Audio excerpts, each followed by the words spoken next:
The Spanish Top Flight is here on Wellington Sports Radio. From past champions like Barcelona and Atletico Madrid to current champions Real Madrid and every team in between trying to fight for Champions League glory and trying to fight against relegation.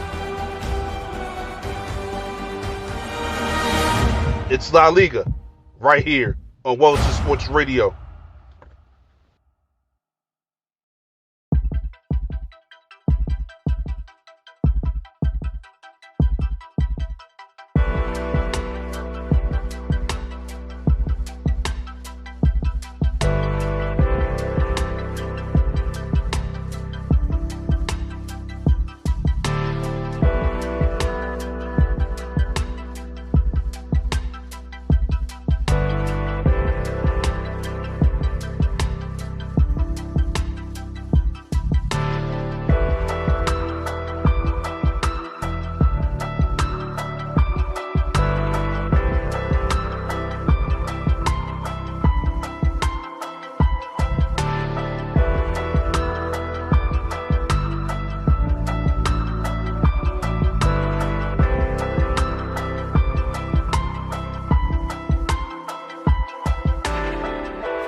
What is up, everyone? Hello, everybody listening live on Spreaker.com. It's your boy, the SoCal Saint. What is up with an all-new edition of the IE Elite Wrestling Show?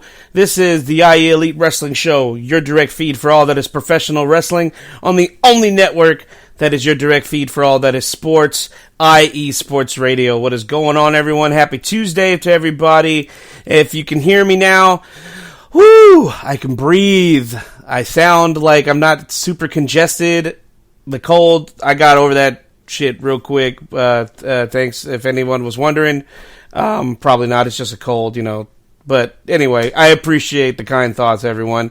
Shout out to everybody that's listening live. Shout out to one of our head honchos here at IE Sports Radio, Taryn Rodriguez. I see you in the chat room. Thank you, sir, for always being there in the chat room.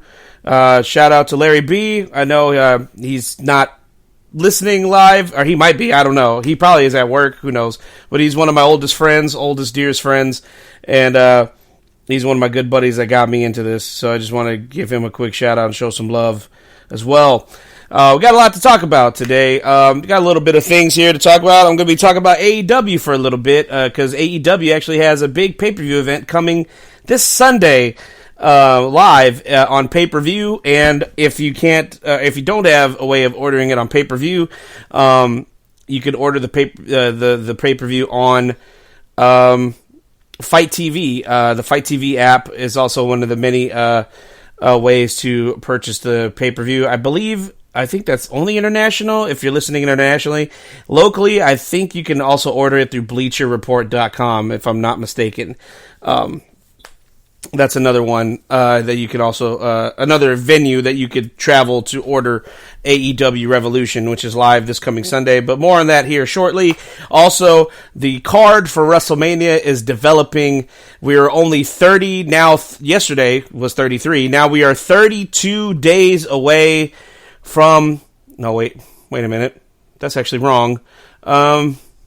Today is, no, that's right. Yeah, we are 32 days away from WrestleMania, guys. 32 days away. We are nearly at the 30-day mark. It's crazy. I can't believe WrestleMania is almost here.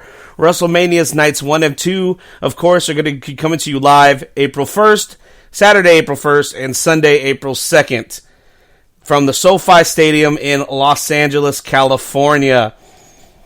A lot of stuff is going to be going on. That's going to be the busiest, best week in wrestling today. It is the biggest event of the year for wrestling, and it also brings everyone in the wrestling community together into one area of the country. Los Angeles is going to be bringing a lot of revenue to the LA area, and it's going to be putting a lot of revenue in the pockets of the guys and gals that put their bodies on the line for our entertainment, the professional wrestlers. WrestleMania weekend is it's not just a weekend, it's a whole week. You know, there's going to be a lot of events going on during that week, and a lot of the big events, like I stated in a previous episode of the show, we had Impact Wrestling and New Japan Pro Wrestling are putting on a joint venture show on March 30th, the Thursday before WrestleMania. We also have GCW. I'm going to be getting into that here shortly because I have a couple of independent news to get into regarding GCW. That's Game Changer Wrestling.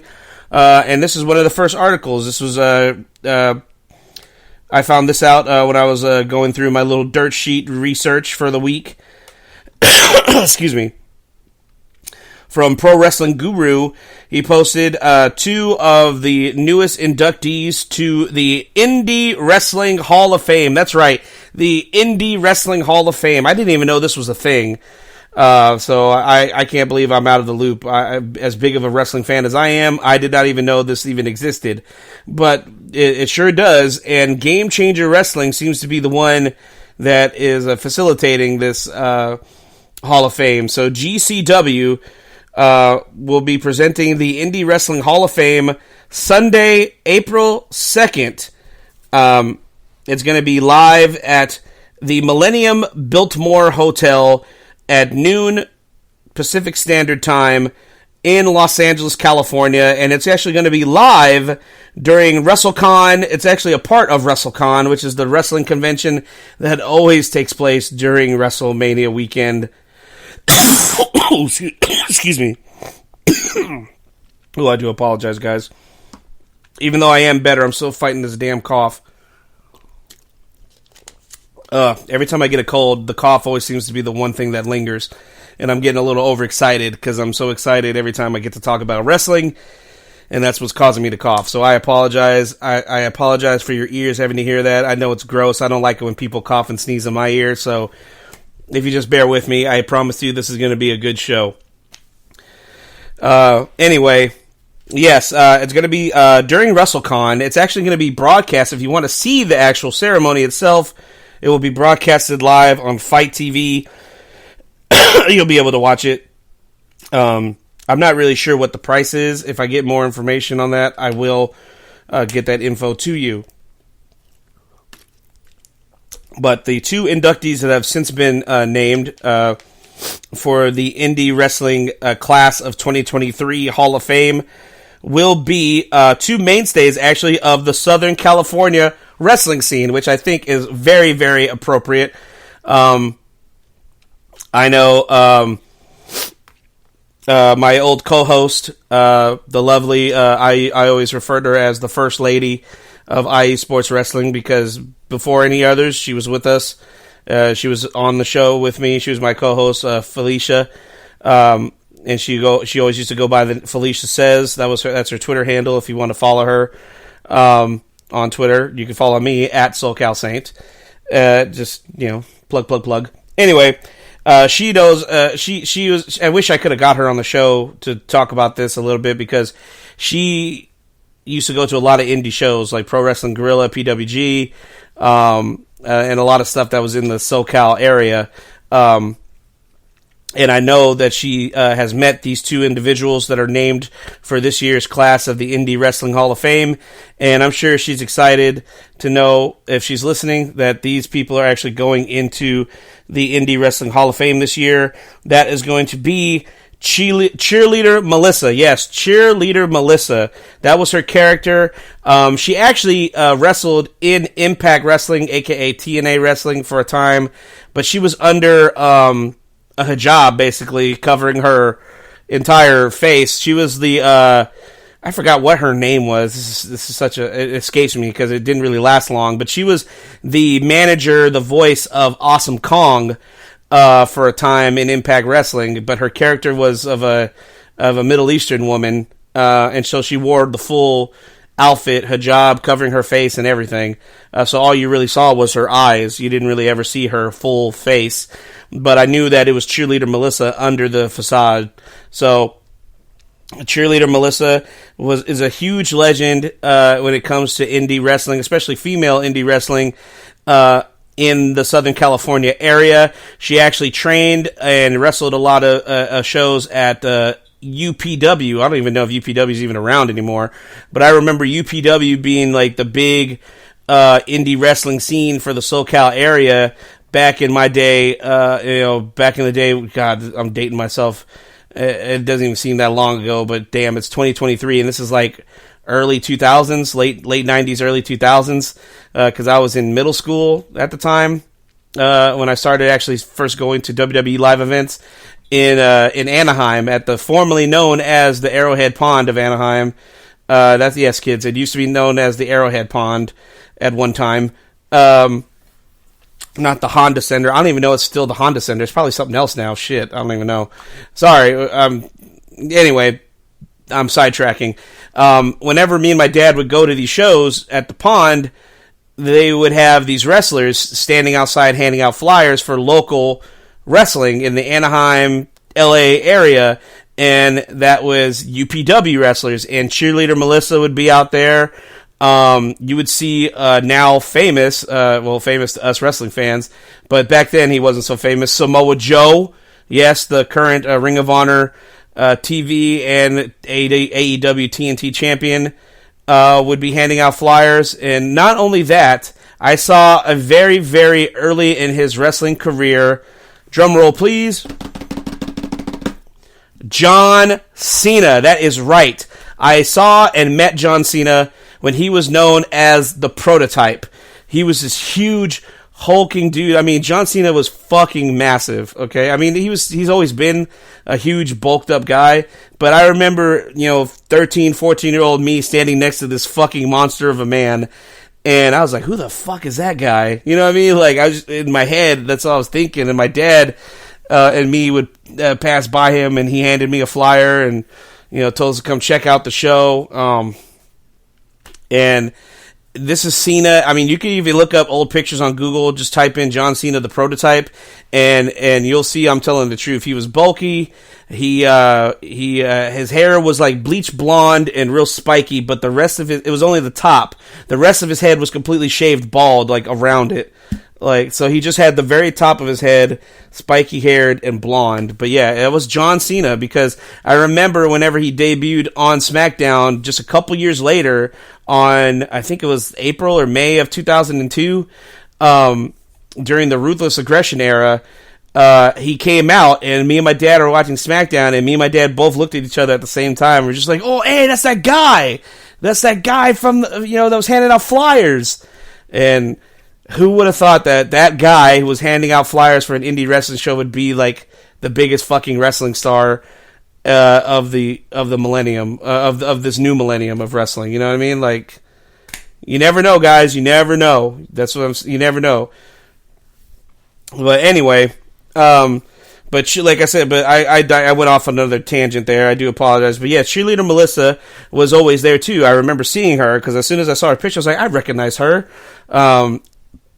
She was big in the indie wrestling scene for SoCal, in the SoCal area, and she's going to be inducted to the person that's going to be inducting her will be Dave Prazik.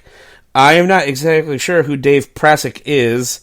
That's my fault. I think he's affiliated with Game Changer Wrestling in some capacity. I could do a little research and get back to you guys if you're really dying to know who that is. I do apologize in advance. If anybody that's listening knows, tweet at me and let me know, like, hey, dumbass, he's so-and-so and he works for so-and-so. And I'd be like, oh, okay, thank you. Appreciate it. Didn't like the being called a dumbass, but I appreciate it. Anyway, and the second inductee, another mainstay of the Southern Californian independent wrestling scene, seems very appropriate because he was a founding member of the trio known as SoCal Uncensored, the Fallen Angel Christopher Daniels. That's right, the Fallen Angel Christopher Daniels, former multiple-time X Division and Tag Team Champion in TNA, former Ring of Honor World Heavyweight Champion, former Ring of Honor World Tag Team Champion, former AEW World Tag Team Champion as well.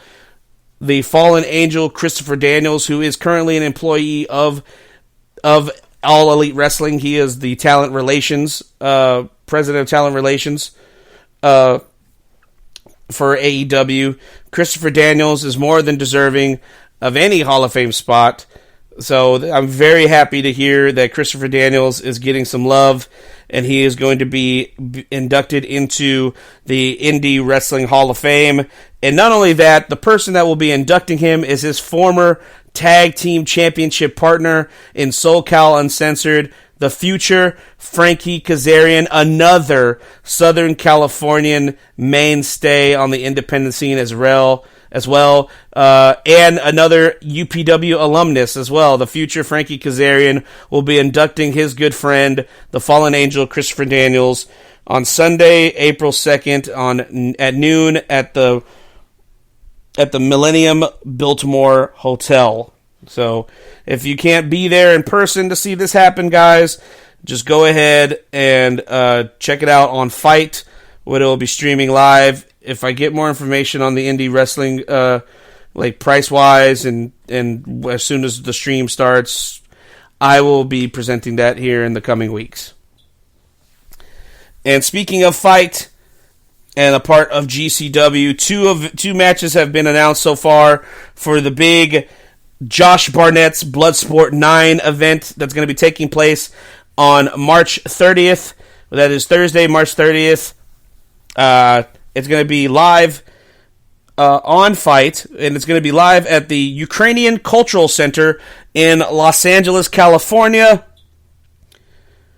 at 4 p.m. Thursday, March 30th. The two matches that have been announced so far will be the current X Division champion Mike Bailey of Impact Wrestling taking on former New Japan World Heavyweight Champion himself, Kota Ibushi. Yes, that is one of the two matches already announced for Bloodsport 9. And the second, the former multi-time AEW World Champion Jon Moxley will be taking on Davey Richards, a former Ring of Honor and Impact Wrestling World Tag Team Champion. Going to be going one-on-one with Moxley on Thursday, March 30th at Josh Barnett's Bloodsport 9. And if you can't be at the Ukrainian Cultural Center live in Los Angeles, tune in to Fight and order the pay-per-view itself so you can watch it live and in the comfort of your home. And once I know the price-wise and all the other details, just like the Hall of Fame, the Indie Wrestling Hall of Fame, I will be announcing that here on the show in future installments.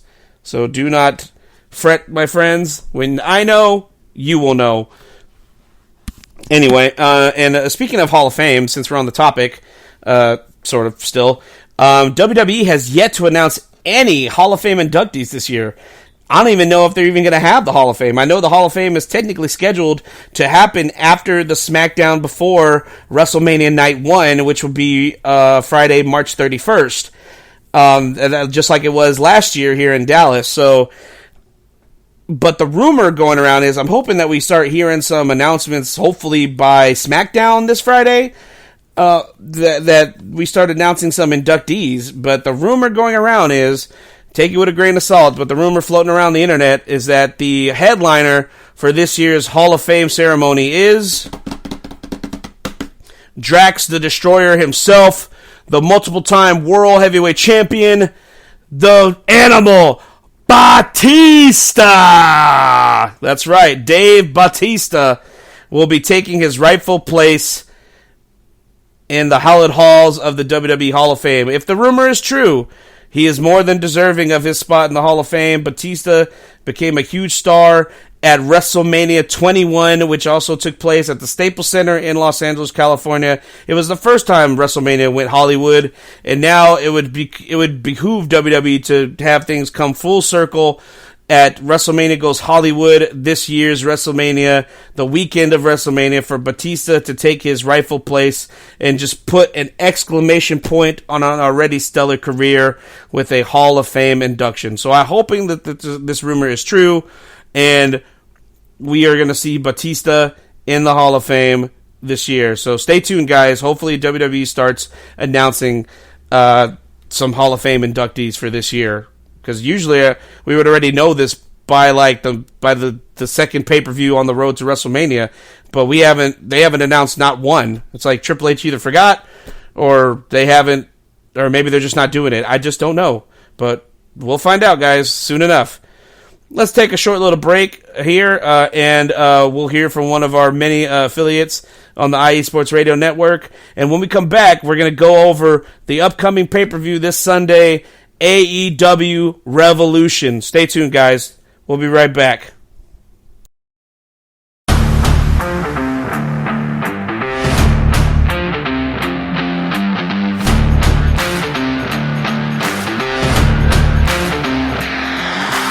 What's good, fight fans? It's your boy, Marcus Los Great, here to give you what you want, here to give you what you need.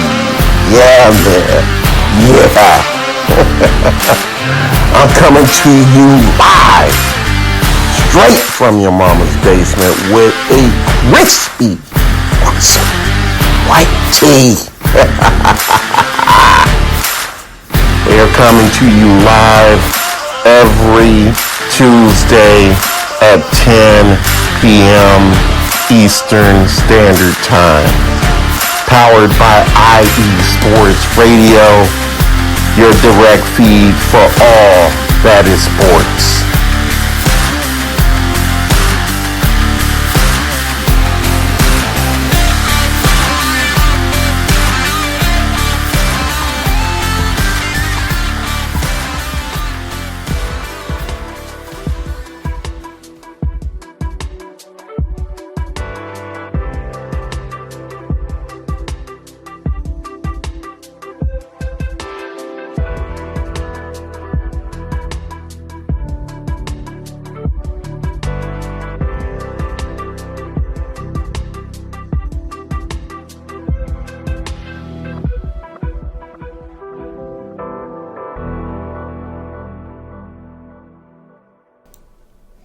Hey everybody, welcome back to the IE Elite Wrestling Show. It's your boy, the SoCal Saint, back at it again with another edition of the show. If you're just tuning in live, I was just going over some indie wrestling stuff that was going to be taking place during the weekend of WrestleMania weekend in Los Angeles, California.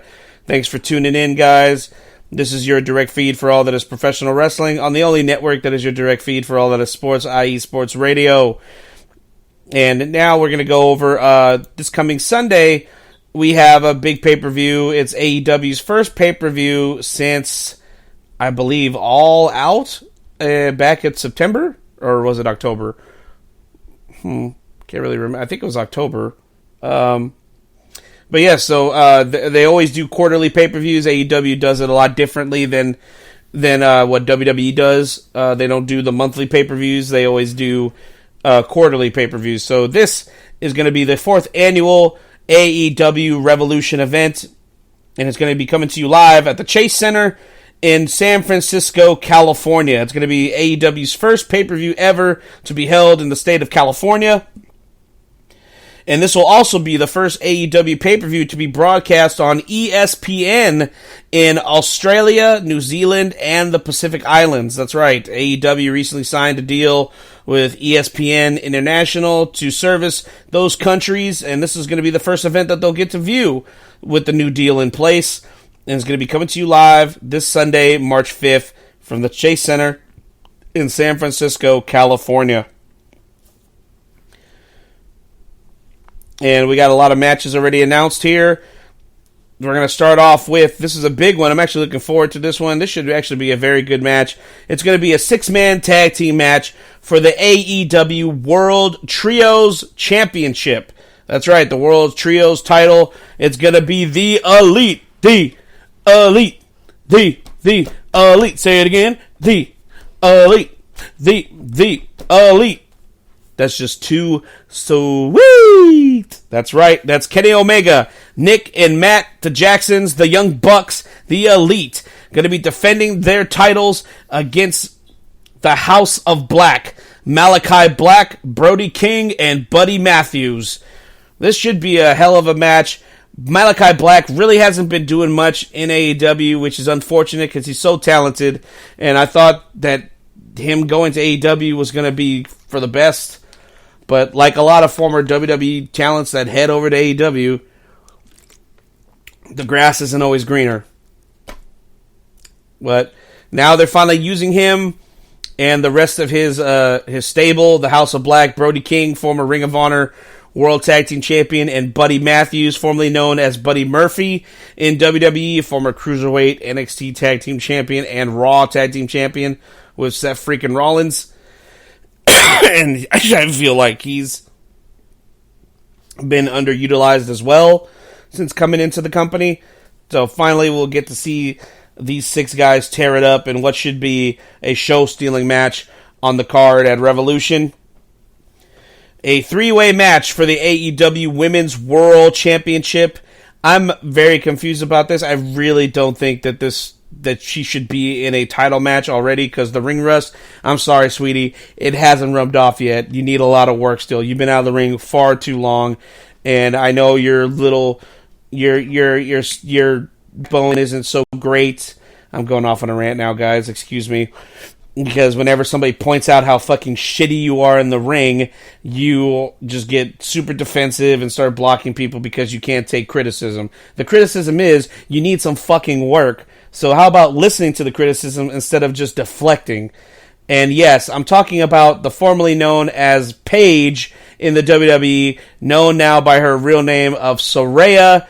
Saraya is going to be challenging along with Ruby Soho, Jamie Hayter, the current champion, in a triple threat match for the AEW Women's World title. I feel like this is way too soon to be putting Saraya into a women's title match because she is just fucking awful. She's been awful since she had her first match back. I didn't understand a thing about the praise that she got whenever she had her return match against Dr. Britt Baker, DMD, at, I think it was All Out, when she had her first match back after having to retire due to that severe neck injury that she suffered at the hands of Sasha Banks, a.k.a. Mercedes Moné, all those years ago. I think it was 2016? Something like that. But, yeah, I mean, people were like, oh, man, she hasn't missed a step. She hasn't missed a beat. So I went back and I watched that match, and I don't know, it had to be just the AEW diehards just cucking at Saraya, because I didn't see the same thing. That match was fucking garbage. Britt Baker, who's still not a ring veteran herself, who's still fairly green in the business of wrestling, though she is very good. She has gotten a lot better. She's not great. She's gotten a lot better, though. She had to carry the veteran Paige in that match. The Paige was fucking awful, and she hasn't gotten any better. Oh, man, this is probably going to make a lot of people mad, but I don't care. I'm very critical of the AEW product and have been for quite some time. Trust me, when AEW first started, I was one of its biggest champions. I was right there with all the other lemmings, just like, oh, yeah, AEW, fuck WWE, man. This is the future, man. This is the future. This is going to change wrestling. Tony Khan and Kenny Omega and the Young Bucks and Cody Rhodes and Chris Jericho, they're going to change the game, man. They're going to change it. They're going to change it, guys. We're 4 or 5 years in. Not much has changed. Cody Rhodes left. He's doing the best business he's done since the company started. You got CM Punk being brought in, a whole bunch of drama. You got Tony Khan doing some stupid shit online, always tweeting about it. Like, what owner of a company does that? let me rephrase that. What owner of a company with a sane mind does that? Because obviously he doesn't. I don't know, whatever. I'm very critical of the AEW product. I love wrestling. I want everyone to succeed. If AEW succeeds, that just means that's more opportunities for the guys and gals to earn a paycheck. Same with WWE. But, man, I'm going to shut up. Anyway, let's keep it going. The AEW TNT Championship will be on the line when Samoa Joe defends one of his 2 titles against the former AEW TNT champion Wardlow. And that's another disappointment there. Wardlow could have been the next Goldberg the way that Tony Khan was booking him originally. All of a sudden, after he wins the title, he just deflates. It just deflate. This is the problem. This is the booking problem of AEW. He gets hot. Tony Khan gets hot on somebody for a while. This is the same analogy I use every time I talk about Tony Khan. He's like a child with a new toy. You get that new toy, you open it, it still has that new toy smell. You play with it for like days and days and days, and then you start playing with it a little less, and then a little less, and then a little less, and then a new shiny new toy comes along, and you're like, oh, I want that one. I want to buy that one. And you buy that new toy, and you forget about the toy that you loved about 2 weeks. And that's Tony Khan when it comes to wrestlers, the way he treats wrestlers in AEW. He gets really hot on wrestlers. He pushes them to the moon, but he doesn't let them reach the moon. He lets them get a little close. He lets like the fingertips, like they could take, they could almost like touch it, and then he just pulls them right back, and he starts pushing another one. Has AEW really made any new stars? No. Not that I can remember. Maybe MJF, but that was just like it had to happen because MJF was just too talented to sit by and become one of those AEW statistics. Wardlow could have been the next AEW made star, but no, they de-pushed him quick. Tony Khan fell flat on him. Right now, the Acclaimed are probably the hottest act in AEW. The former AEW Tag Team Champions. And now they've lost the titles. And what's to become of them? Is their momentum going to deflate too? I don't know. Because, like I said, he hasn't really deflated. He hasn't really pushed anybody. He hasn't really made any new stars. You see Chris Jericho trying to make new stars, but Chris Jericho's so full of himself, his head's so far up his own ass, he can't see what day it is. I have my own opinions about Chris Jericho. I used to love Chris Jericho, but he's a fucking idiot now. Personally, you can just tell the guy's so full of himself. He's not gonna. I just read an article today before I went on live saying that Chris Jericho says he is never going back to WWE. I say good, because we don't need someone with your large fucking ego there. Chris Jericho is getting the treatment that he thinks WWE that he was owed in WWE now, because he's getting it from Tony Khan, because he's got Tony Khan on his ass. You know what I mean? So Chris Jericho ain't gonna go anywhere because he knows where his bread is buttered. And his bread is buttered in AEW, and he's always going to have a top spot in AEW, and he's always going to be pushed as a main eventer in AEW because that's what Chris Jericho wants. He'd be stupid to try and go anywhere else because he knows he's not going to get the same treatment, and they're not going to they're not going to put up with all his bullshit, his prima donna bullshit.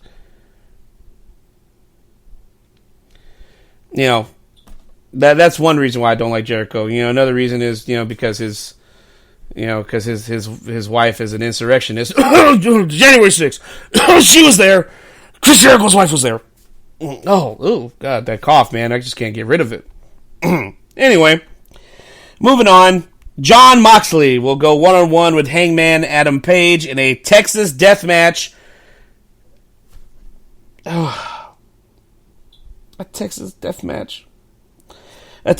match in California. I know it's just a name, but why has it got to be Texas? Hangman Page isn't even from Texas. The pay-per-view is not in Texas. Why not just call it just a death match? Or why don't you call it like the Castro Street death match? Or, or the Golden Gate death match, or Alcatraz death match. Something about the city that you're in. The Golden State death match. Something.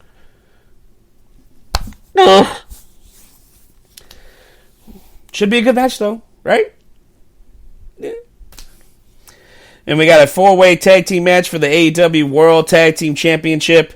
The Guns, Austin and Colton Gunn, will be defending their newly won tag team titles against the former champions, Anthony Bowens and Max Caster. The Acclaimed, Jay Lethal and Jeff Jarrett, and a soon-to-be-announced team. They have not announced this team, the fourth team for the match as of yet. That may come either tomorrow night on Dynamite or Friday night on Rampage. We shall see. And in the main event, the only match I knew ahead of time for this card, the only match that was announced around the Royal Rumble for this card was a 60-minute Iron Man match for the AEW World title. MJF defends the AEW World Championship against the American Dragon, Bryan Danielson. Hopefully this match keeps the attention of the crowd for 1 hour. This should be a good match between these two. I feel like this has to be a very strong showing for MJF. As much of a fan of MJF as I am, his title reign so far has been very flat. Very, very flat. I haven't felt any different about MJF since winning the title. I felt that it was deserved. Like, oh, good. He finally got his opportunity to be a world champion in AEW. But after that, he really hasn't done anything of much note since winning the title.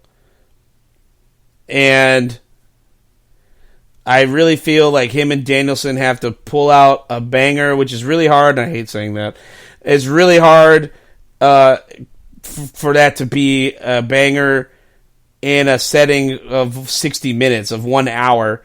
People are always so hard to keep the attention.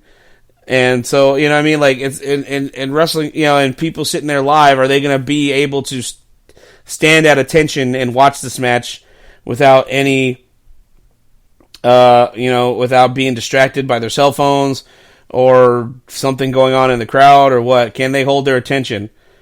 We shall see, because Bryan Danielson, like, he's done hour-long matches before. Some of his greatest matches pre-WWE were hour-long matches in Ring of Honor and on the Indies. MJF, I don't know of any time MJF has been in the ring for 1 hour, as far as I know. So this is a first for him, as far as I know. So I'm like at a loss for words. I really don't know how to say this either way. But I know one thing, like I stated before, this has to be a strong showing for MJF and his title reign if it is to continue past this night. Because right now his title reign is suffering and it's hurting him. And it's, if you've been keeping up with the ratings for AEW, it's hurting them as well. So yeah, that's the card, guys, for All Elite Wrestling's AEW Revolution, which is coming to you again. I said live from San Francisco, California, this coming Sunday, March 5th.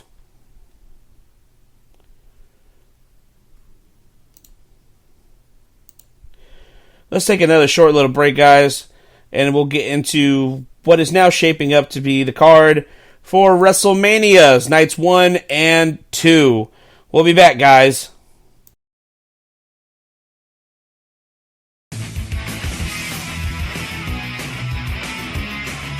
Hello, everyone. My name is Daryl Kinsey Jr., and I'm welcoming you to take another lap with the fastest show on IE Sports Radio. Yes, this is the Extra Mile with me and my co-host Christopher Lehman.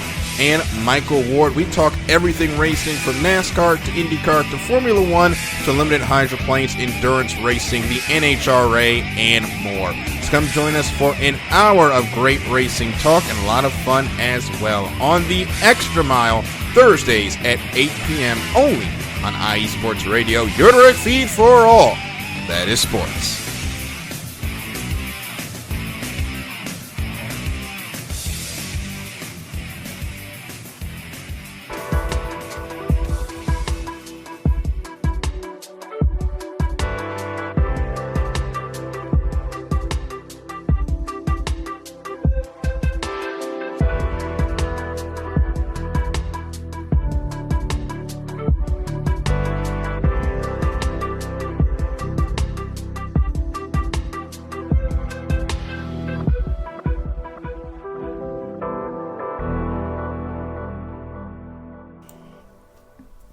Hey, what's up, everyone? We are back again with the IE Elite Wrestling Show. It's your boy, the SoCal Saint. That you just heard was the little commercial for the Extra Mile with our affiliate, Daryl Kinsey Jr. Check his show out, guys. He's been doing it quite a while here on the IE Sports Radio Network.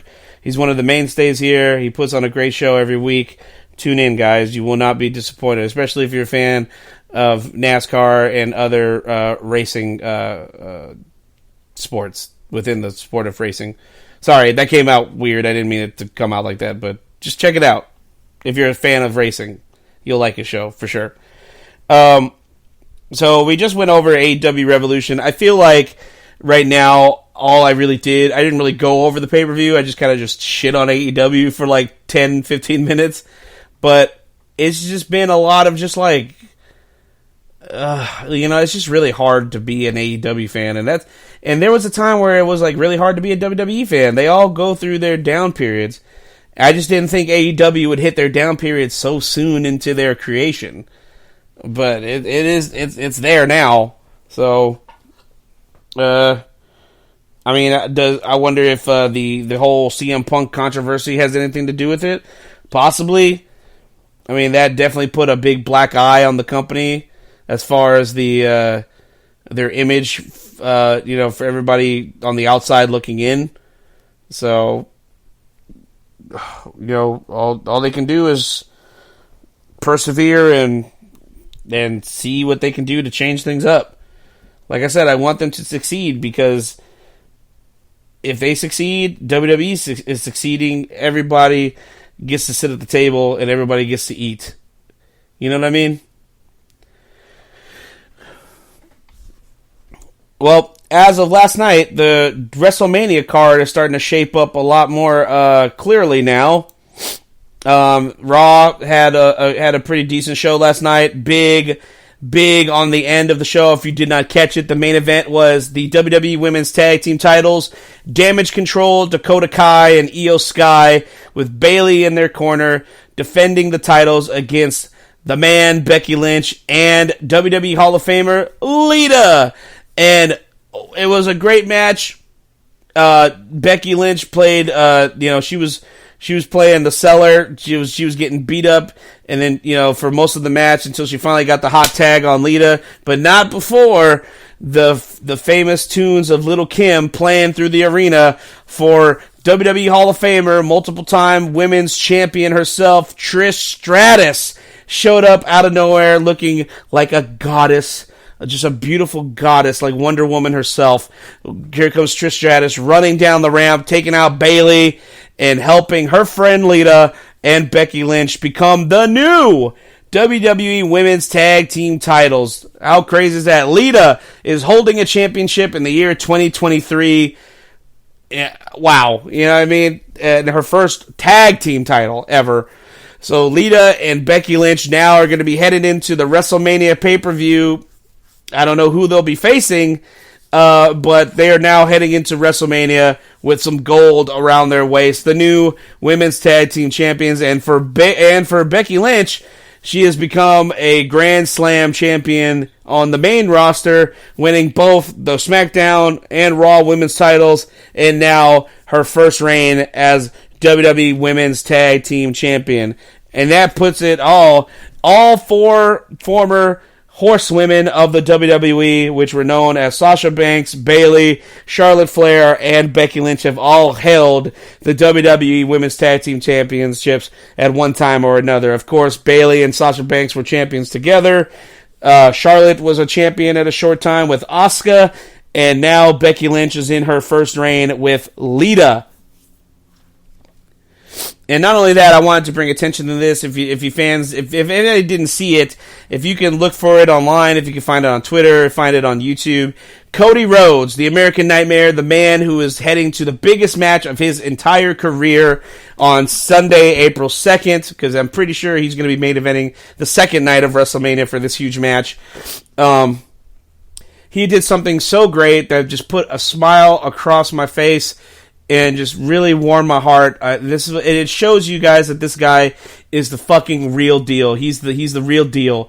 It reminded me of Bret Hart back in the day when Bret would give his sunglasses to a kid in the crowd. Cody last night when he was walking to the ring, right on I believe it was on the left hand side of him. There was this little girl. She had little headphones on her head. I guess to cancel out the noise. She was probably very sensory sensitive to the noise in the arena. But this cute little girl with glasses and headphones on, she had this Cody sign. Cody saw her. He took off his weight belt, kissed it, and he handed it to this little girl. And you could just see the emotion pouring down this little girl's face. She was crying tears of joy. That little girl is going to remember that moment for the rest of her life. The day, she's going to remember. She's going to be telling her kids and her grandkids about the day Cody Rhodes handed her his weight belt and gave her a hug. That's what it's all about, guys. Making memories. That's what wrestlers do for us fans. They make memories that you remember for the rest of your life. And that little girl is going to remember that moment for the rest of her life. And that shows you the kind of man that Cody Rhodes is, the kind of superstar he is, and what championship material looks like. That's a guy that you could put your company behind and not have to worry about some bullshit coming out later, or about him being a piece of shit, or about him being hard to work with. That's a guy that you put your company behind. That's the guy that's going to be beating Roman Reigns. I guarantee you. I say it here, I say it now. Cody Rhodes will, quote, finish the story at WrestleMania, and he will be champion. It's because of things like that. It's because he's showing the world now that he's ready for it.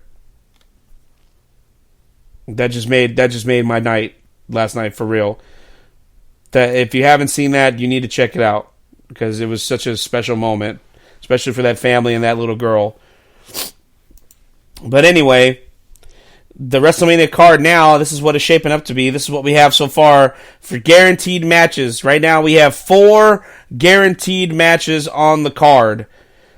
Last night, Brock Lesnar accepted the challenge from MVP. And so it will be the Beast Incarnate versus the Nigerian Giant. Brock Lesnar goes one-on-one with Omos at WrestleMania. And for the Raw Women's Championship, Bianca Belair defends the Raw Women's title against Asuka. The SmackDown Women's title will be decided when Charlotte Flair defends the SmackDown Women's title against Judgment Day's Rhea Ripley.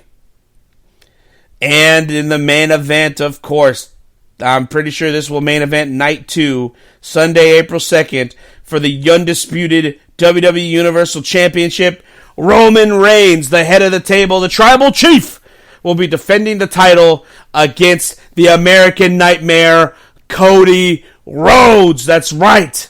Tribal Chief, shine up those belts, clean them up, make them nice, because you got to hand them over to Cody Rhodes that night at SoFi Stadium. I cannot wait, guys. I cannot wait for WrestleMania. I am getting goosebumps. I'm excited. I am just pumped. We're only 32 days away from WrestleMania. It's getting better. It's getting just unbelievable. The road to WrestleMania that we're on. I'm excited. I know some people are hyped. Some people are not so hyped. It's everybody's it's not everybody's cup of tea. It's not everybody's flavor, the way that things are going right now. I am enjoying it a lot right now. I'm enjoying everything that's been going on. I'm enjoying the Sammy bloodline stuff, obviously. I'm enjoying Cody Rhodes' journey, and Cody Rhodes' journey is finally going to be taking him to SmackDown this coming Friday. Tune in to SmackDown this Friday on Fox, because for the first time since Cody Rhodes has been back in the company, and since Cody Rhodes won the Royal Rumble, Cody Rhodes will be going face-to-face for the first time ever with Roman Reigns himself when Roman returns to SmackDown after his defeat of Sami Zayn at the Elimination Chamber a couple weeks ago. Roman Reigns is coming back to television this Friday on SmackDown, and Cody Rhodes is going to be there to meet him. This is what needs to happen. This interaction between the two of them is finally going to happen, between Cody and Roman. This face-off is going to be dope. I'm really looking forward to it, to seeing Cody and Roman get face-to-face for the first time on SmackDown this Friday on Fox. So yeah, guys, that's it. That's what we got right now. I'm all tapped out here. I'm all tapped out for the week. I hope you guys enjoyed the show today, because I enjoyed doing it for you guys. Anytime I get a chance to talk about wrestling, I enjoy myself. Trust me, it's my passion. It's the thing I love since I was 9 years old. My son is 9 years old now. I was his age when I first started watching wrestling, and I'm 36 now, and I still love and watch professional wrestling. It's my thing, guys. Everybody's got their own thing. Wrestling, well, comic books as well. Wrestling and comic books are my thing, but especially wrestling. So this is what I live for, guys. I live for my family, and I live to be entertained by the guys and gals that put their bodies on the line for my entertainment. Professional wrestlers and professional wrestling. Thank you guys for tuning in to another episode of the IE Elite Wrestling Show, your direct feed for all that is professional wrestling on the only network that is your direct feed for all that is sports, IE Sports Radio. Please follow me on the Twitter at SoCalSaint. Follow IE Sports Radio at IE Sports Radio. Head over to IESportsRadio.com and look for my page, the IE Elite Wrestling Show, for my show. You'll see a back catalog of all the episodes I've done so far. If you've missed them, check us out on YouTube. Follow us on YouTube, and you can listen to it there if you're not listening to us live. Thank you guys so much for tuning in. The road to WrestleMania continues, guys. I'll see you guys next week for another edition of the IE Elite Wrestling Show. Peace.